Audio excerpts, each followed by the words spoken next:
नमस्ते, स्वागत छ यहाँहरूलाई मेरो च्यानलमा। आज म यहाँहरूलाई माछा फ्राई गरेर देखाउँछु। माछा फ्राई गर्नको लागि सबैभन्दा पहिला मैले लिएको छु माछा। माछा चाहिँ यहाँहरूले आफ्नो स्वाद अनुसार जुनसुकै किसिमको लिनु भए पनि हुन्छ। त्यसपछि मैले लिएको छु लसुन, हरियो खुर्सानी, हरियो धनिया र कागतीको रस। अब यो सबैको पेस्ट बनाउनु पर्छ। यसरी धनिया, लसुन र खुर्सानीको पेस्ट बनाएर माछा फ्राई गर्दा चाहिँ माछामा एकदमै मिठो स्वाद आउँछ। अब यो पेस्ट पनि रेडी भइसकेको छ। त्यस्तै मैले एउटा मिक्सिङ बाउल लिएको छु। अब यो मिक्सिङ बाउलमा चाहिँ आधा कप कर्नफ्लावर राख्ने। कर्नफ्लावरको सट्टा मैदा पनि युज गर्न सकिन्छ। अब यसमा 1 चम्चा बेसार, नुन स्वाद अनुसार, रातो धुलो खुर्सानी। मैले चाहिँ रातो धुलो खुर्सानी अलि धेरै नै राखेको छु। रातो धुलो खुर्सानीले चाहिँ माछामा एकदम राम्रो कलर दिने भएकोले राखेको हो। यदि यहाँहरूलाई धेरै पिरो मन पर्दैन भने कम राख्नु होला अथवा नराख्न पनि सक्नुहुनेछ।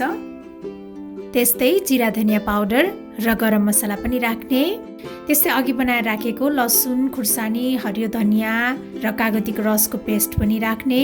अब यसमा थोरै पानी राखेर यसको चाहिँ ब्याटर बनाउनु पर्छ। ब्याटर पनि रेडी भइसकेको छ। अब यसमा यो माछा पनि राख्ने।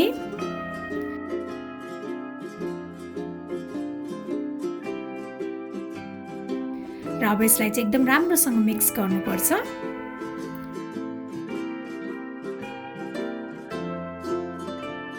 यो राम्रोसँग मिक्स भइसकेको छ। अब यसलाई कभर गरेर आधा घण्टा जति राख्नुपर्छ। आधा घण्टापछि यो माछा फ्राई गर्नको लागि रेडी भइसकेको छ। माछा फ्राई गर्नको लागि मैले कराईमा तेल तताइसकेको छु। अब यो माछालाई फ्राई गर्नुपर्छ। माछालाई चाहिँ रातो कलरको हुने बेलासम्म फ्राई गर्नुपर्छ।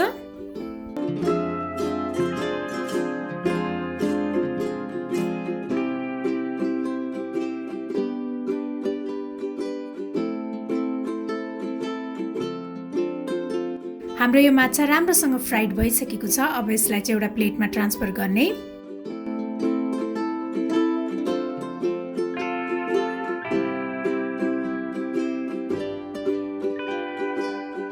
र बाँकी रहेको माछा पनि यसै गरी फ्राई गर्ने।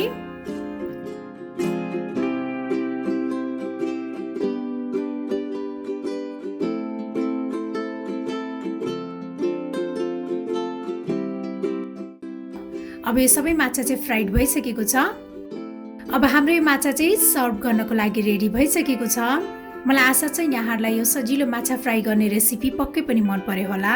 र मेरो अरू यस्तै रेसिपीहरूको लागि प्लिज मेरो च्यानललाई सब्स्क्राइब गरिदिनु होला र मेरो भिडियोलाई लाइक, शेयर र कमेन्ट पनि गरिदिनु होला।